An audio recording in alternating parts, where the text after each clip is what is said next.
The television show MASH, which premiered in 1972, was based on the 1970 Robert Altman film by the same name starring Donald Sutherland, which itself was based on the 1968 novel entitled MASH, a novel about 3 army doctors, written by Richard Hooker.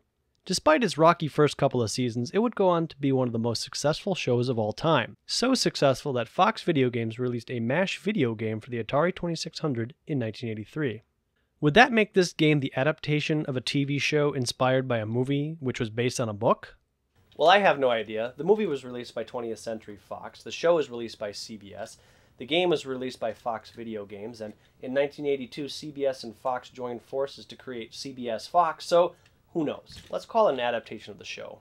I guess this guy is Hawkeye, maybe? And there are a couple of girls. Maybe this one's Hot Lips. No, Loretta Swit's blonde. Maybe Hot Lips is the one in the back, and the one in the front is Nurse Cutler. Well, that would make this guy BJ Honeycutt, without the mustache. No, and that guy isn't Klinger or Trapper.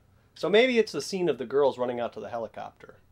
Let's plug this thing in and see what we get. One thing I hate about this wood-grained Atari is that the controller port is on the back. Why is that? The cord is already short enough, and I'm losing like 10 inches of it. Right out of the gate, I have to say, I'm a little impressed. There's a nice gradient in the back indicating dusk. There's an attempt at a theme song.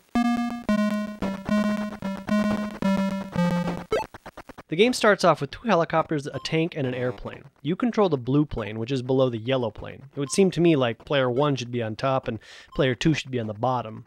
Look at the scoreboard. Yellow is on the top and blue is on the bottom, though it looks purple here. Anyway, when I'm playing the game and I want to look at my score, I keep glancing at the top because I assume since I am player 1, my score would be on top. But no! My score is on the bottom, so by the time I process all of that, I have no idea what my score actually is. Anyway, as far as I can tell, I'm competing with the yellow helicopter to rescue these stick figures who are lost in the woods or something. Meanwhile, there's this tank that's shooting at both of us. This airplane on top? I have no idea what side it's on or even what it does. It's not dropping bombs on us or helping us or even dropping out more bodies for us to collect. So each helicopter flies around collecting these guys, and when your helicopter is too full, you hear the slow version of the helicopter rotors. That means it's time for you to head back to the tent and drop off your wounded.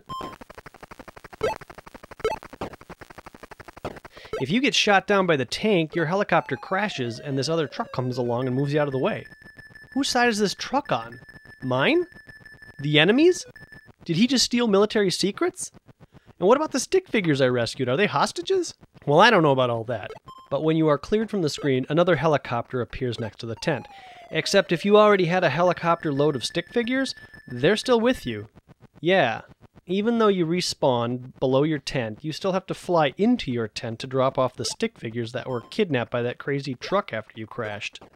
Anyway, you keep doing this while bumping off of trees in the other helicopter, which is odd because wouldn't you be flying over the trees? I mean, look at the scale. Say the helicopter is 8 feet from skid to blade. Are these trees 8 feet tall? And is this helicopter really flying 6 inches off the ground? Well, it doesn't matter since none of this causes you damage. It's just really annoying. And what's this airplane's problem? Oh, the other thing I like about this game is that when you're shot down but pass over a stick figure, you pick them up and it counts towards your total pickup score. So all of a sudden, without warning, you get this screen. Okay, I have a very fat man here. I think the problem with this patient is that he's naked and he has a maze running through him. Let's try jamming this tuning fork into his ear. No, nothing. What's that beep? Ah, it's getting faster. Oh, okay, I bet I have to remove this dot from the maze. Ah! That's worse than operation. Now we're back in the field with our helicopter. What the heck was that operation thing all about? Did I win? Okay, so I play some more and I get back to that operation game. This time I know what to do. Okay, remove the dot. Easy. Got it. Okay, there's another one. Okay, looks a little harder to get. Okay, I got it. What, another one? What's this guy been eating? Ah! Wait a second. Did this game just call me a ferret face? Like most 2600 games, this one features multiple game modes. There are 8 in total, but really 4 single-player modes and then the exact same game for 2 players, which honestly is what this game is all about. Who can pick up the most stick figures?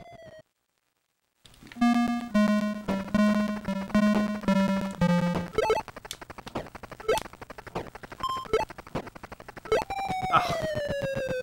3 and 4, player versus player, catching guys from that crazy airplane.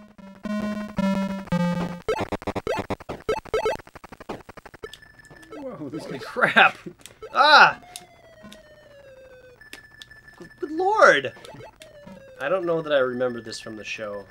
Game mode 5 and 6 are the same as 1 and 2, except the helicopter is smaller. This makes it easier to navigate all those trees. Oh, and now the tank isn't shooting me anymore. Why is it even here? Game mode 7 and 8 are the operation game. In game 7, it's just one player trying to get a high score. Game 8 is head-to-head competition.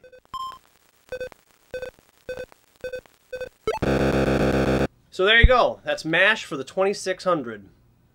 Want to go again? Which mode? Doesn't matter to me. Anyone. Nah.